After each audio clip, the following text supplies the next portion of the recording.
Find out what steps you can take to survive the holidays. All this and more today on Time.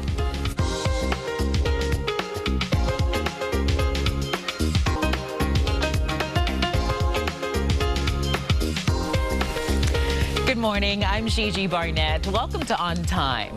Well, the holidays are upon us, and for many, this is a very stressful time of year with extra financial pressures and family obligations that can seriously rock some relationships. Joining me to discuss healthy ways of coping with the holidays is Dr. Chloe Carmichael. She is a licensed clinical psychologist. Good morning, Dr. Carmichael. Good morning, Gigi. Thanks so much for having me. Okay, so you really specialize in relationships, romantic relationships, husband, spouse, husband-wife relationships, but you also do all family relationships. Absolutely. Okay, and so we're talking about the holidays. Why is it so stressful for particularly couples? Well, I think during the holidays, there's actually several major stressors for couples.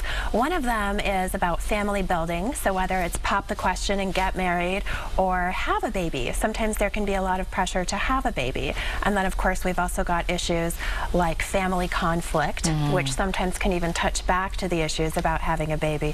And then finances as well are big holiday stressors. Is it, I guess, do you find that maybe couples are explaining too much to in-laws or to the extended family as to maybe why they're not getting married or why they're not having a baby now, and they probably don't need to do that? That's a great point, Gigi. A lot of times it just has to do with a couple needing to set a boundary. So deciding in advance. It is so important that the couple has a game plan. If you just wait until you're in the situation and letting things unfold, that's when everything can feel even more stressful. So if you know that you've got in-laws that tend to always pressure you about where's my grandchild, you can have a conversation in advance with your spouse and say, what are we going to do when those inevitable baby making questions come up? And then you can have even just a little script where you might even literally join hands and say, Mom, we are just as eager as you, and you'll be the first to know. Right, right. What is it about those intimate gatherings? Maybe you're at the table or you're in the living room around the Christmas tree that just kind of make things get a little more dicey. Exactly. It can become a real pressure cooker situation because sometimes we do feel that need to have the most perfect holiday season. And of course, we're thrown together in situations with people that we might not even have seen for most of the year, sometimes even by choice. Right. So it brings us together, which is great, but that can also add some relationship stress. Okay, so you said that there are get-togethers and how you can deal with them. You said couples should, number one, you said have a time out option. What is that? Sure, the timeout option is a really good one, actually. It's more for an individual. So say, for example, that you're going to the holidays and you have a difficult mother-in-law, but you don't want to let your tension with your mother-in-law get in the way of your husband spending time with her. Right. So you might in advance tell your husband, hey, when mother-in-law starts acting up, I'm going to go to the gym or I'm going to go for a walk, and that's going to be my timeout that I'm actually doing to support you spending time with your mom. And if you explain it that way in advance, then your husband can support you when you take your time out instead of just thinking you're going off to sulk. Yeah, I've often heard that it's easier, you know, when you have especially those obnoxious family members or the ones who are mean-spirited. You know, over the years you try to change them and try to explain to them, hey, I don't like that, or that's not fair, or please don't treat me that way, and they're just not getting it. I've often heard that it's just easier for you to change yourself. Is that true, or should you still try to work on them? What I would actually advocate is to change the approach. So if you have this predictably difficult relative, and the beauty of it is, again, that it is predictable, you know they're going to do it.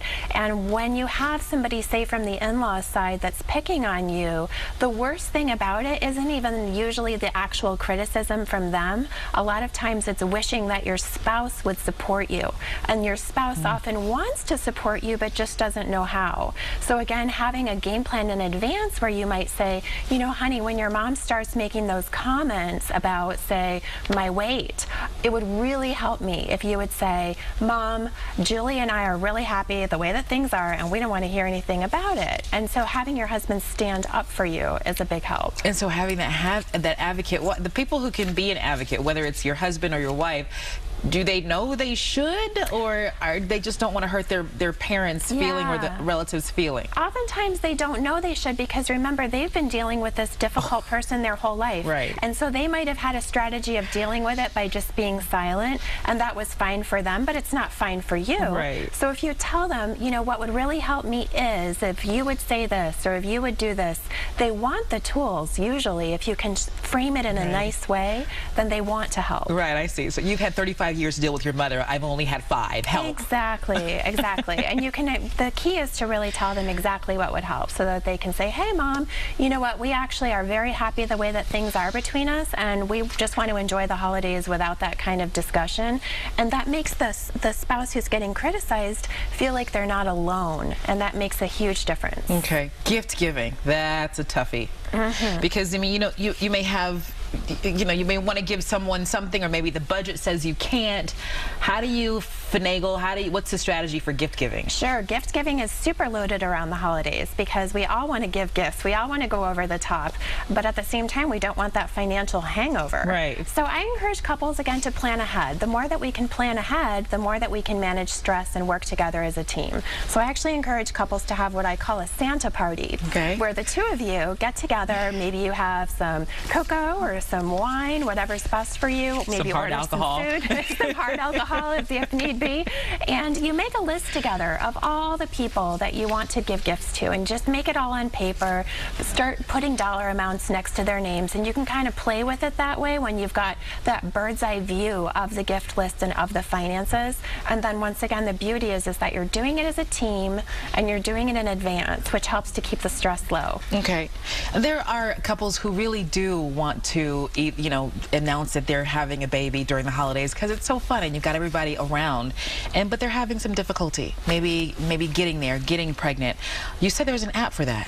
Absolutely. It's a really wonderful app. It's called the Fruitful Way app, and the Fruitful Way app helps couples to manage their fertility calendar, because it is actually can be there's a lot of work. You have to have sex during your fertile window, you have to take your supplements, there's all these things, and then you're trying to juggle the holidays on top of it. So the Fruitful Way app actually sends romantic reminders to the couple during the fertile window, so that when they're feeling that pressure to have a baby right around the holidays, they can make sure that they're actually taking the steps they need so that they can make it happen. All right, the Fruitful Way app. Yes, the Fruitful Way app in the App Store. Okay, and the bottom line is have fun and don't kill your mother-in-law. Have fun, don't kill your mother-in-law, and enjoy the holidays. All right, Merry Christmas. Thank you, Dr. Chloe Carmichael, for joining us. Thanks for having me, Gigi. All right, so for more information on if you'd like to contact her, you can reach out to her on Facebook at Dr. Chloe, PhD, and on Twitter at Dr. Chloe.